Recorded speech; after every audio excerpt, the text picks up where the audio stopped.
Gather you round, gladiators. For this night, I have a bonus review of the Iron Realm Arena by John Merle Holes in the unique and unparalleled Solitaire RPG style.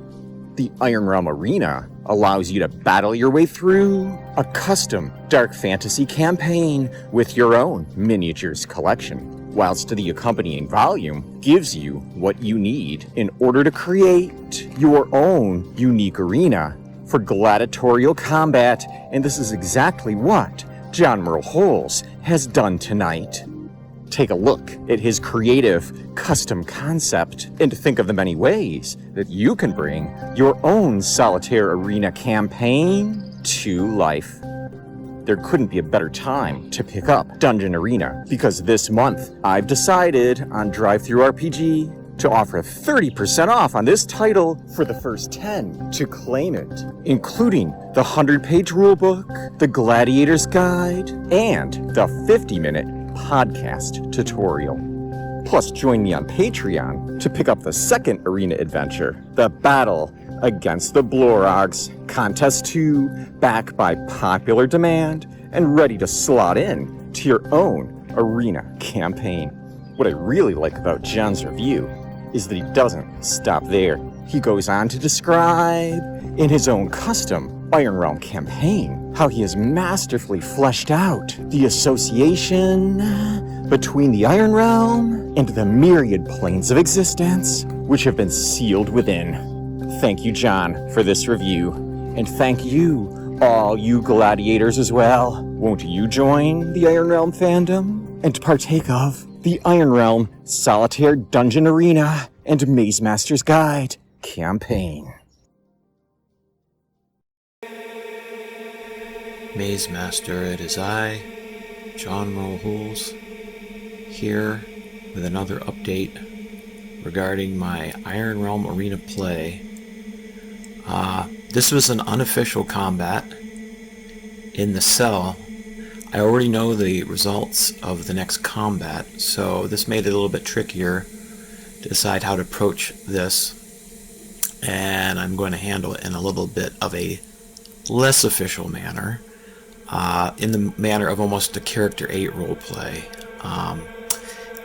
The results of the die rolls are all still held. However, one of the party took a damage that of 7 life points, and unfortunately that cannot be healed to match her stats at the beginning of the next actual arena combat that I've already determined the result of. So, that being said, this is where, I have to kind of play with, possibility of how she can get back to full life points in order to actually meet her official fate in that combat, along with the other party members. So, that is some extra stuff I've added, and I've gotten pretty creative with how this is going to play out in ways that are really unanticipated, and probably will be exciting for anyone else that decides to play along. So, to get things started here, I just want to go over what this combat area is we're looking at. So the cell that they're held in is actually a sphere, and they're on the inside of it. It has localized gravity, and so with this particular situation, I resorted to using hex mapping in order to decide, how that would work. So, as you know, I ended up getting some unofficial materials for journaling and so on, just because, these wonderfully printed books that I've made through requests from FedEx Print Online.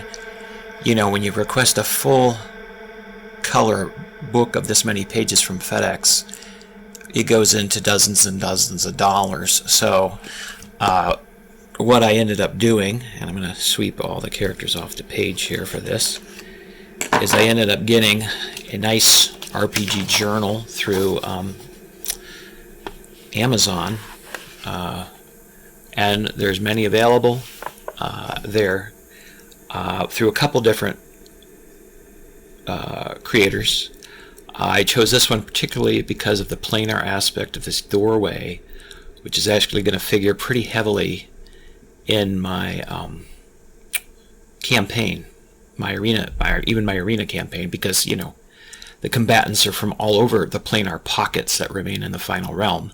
So there were things I didn't like about this journal. Yes, I do like the lined pages because that was actually what I kept running out of.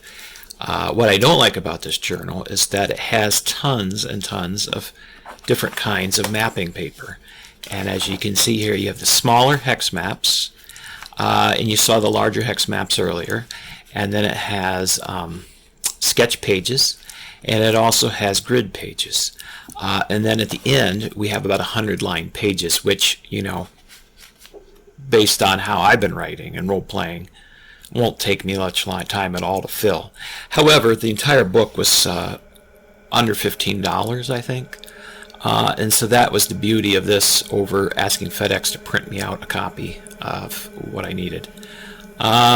So, to get back to this, I learned that hexes, or a sphere made out of hexes, is very difficult to make in a certain sense, because apparently you can't make a sphere only out of hexagons.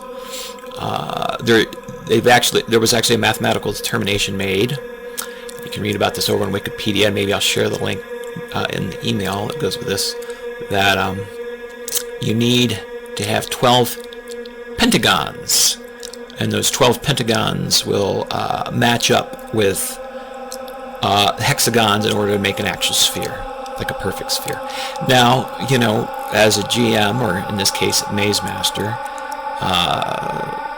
the person can go and decide, you know, that we're working more abstractly. So when I was originally trying to do this, I was just trying to make a sphere, you know, just as a circle, and then trying to determine the radius and so on. And ultimately, what ended up happening was I went off of this Wikipedia article about this particular design of the pentagons, and unfortunately my pentagons are terribly drawn, but there's an example of the pentagon that I drew, and they actually had this design on that page, so you know, with different colors, and this was actually not too hard a design to derive once, you know, I wrapped my head around it, because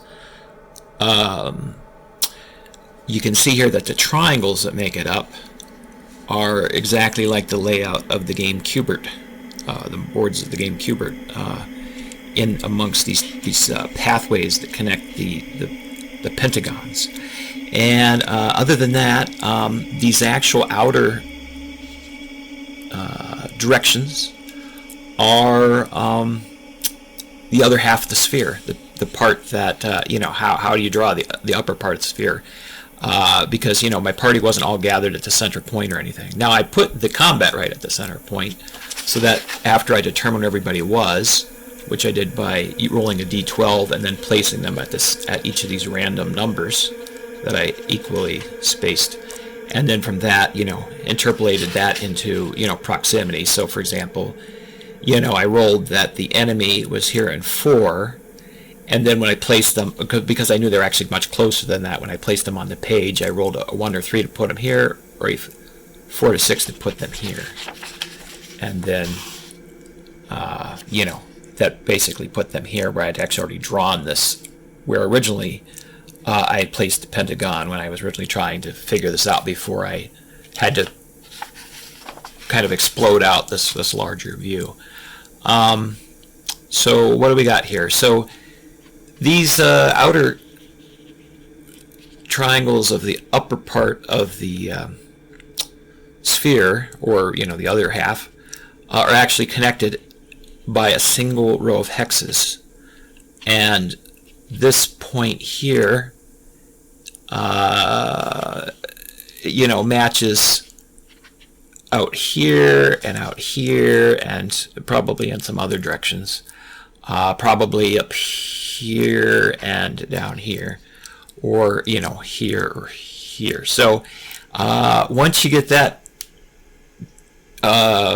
determined, then you can just, if a combat were to say occur out here and you wanted to try to keep it out here, you would just have to imagine that this is a single row that also matches this, just like this is. So that's how that works. So I think that anybody might find this pretty fascinating to try for combats that happen inside a sphere. Maybe in the future I'll come up with a way to do battles between spheres, maybe using more paper or trying to stretch it out further. So that's the main thing that this video is about, was making a... also one other nifty thing here is I even determined that the circumference is about 14 hexes. Again, this is an abstraction, so but that worked out to making one hex 30 meters. That math might seem a little off, but I basically wanted to have it where if the part of the party was looking down at the other part of the party from the opposite side, it would be roughly the length of a football field, and I think it comes out to something like a little bit over that, which is fine. I just didn't want it where someone could jump from, say, one half of the localized gravity and then reach the other part unless they have wings, which their prison guard did the previous day, not this particular one. And so their bonus for anybody that stuck around to watch this, or people just interested in more of the Iron Realm adventure as I continue it, is I had drawn this diagram of the planar pockets in relation to the Iron Realm, and as we know, as I've written it anyway, the final realm is connected in parts because all of space-time is basically getting torn into chunks, different periods of space-time, by the demi-wish. And so these parts are all moving along the time Mebius from deep time up through, the end of time, which I have made as a Mebius. What is happening is that all the planar pockets, which are connected by vertices to the final realm prime here, basically connect to each other as well. So you have, say for example, an air pocket here on the primary cube of final realm, and by cube I'm actually talking about a non-Euclidean sort of thing. Again, I did the cube to just kind of abstract it to where I could comprehend it.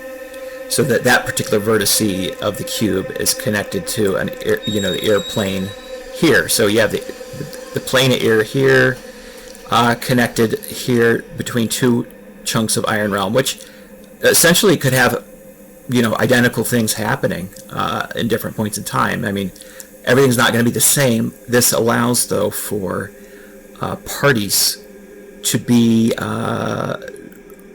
from different players to be happening simultaneously, and even though some events might be similar, many will be very, very different. So I'm going to stop here with that, only because this is sort of worthy of its own video once I maybe use some of that sketch paper in that new book. And I will just leave it with this here, which was that I've determined that the planar pockets still connect as they did in some of the earlier models of, say, for example, the world's greatest role-playing game. And, we have, for example, water and air conjoining to make a fog planar pocket, or, water and peace actually leading to Empyrean, a heavenly planar pocket. And the planar pockets, too, I imagine them as the plane twists as those different primary parts explode out, and they're just connected by the vertice. And so the planar pockets themselves are actually pockets, kind of like, it's sort of like a bag twisting on itself. And so you get a lot of contortion. And, as that contortion continues, as the demi-wish continues to eat chunks of time, that tension gets tighter and tighter, which eventually leads to the end of all things. But I went on to define, the polar opposite vertices, what those did. Between the dream and nightmare, we have the realm of fairy, or the planar pocket of fairy. Between peace and force is time.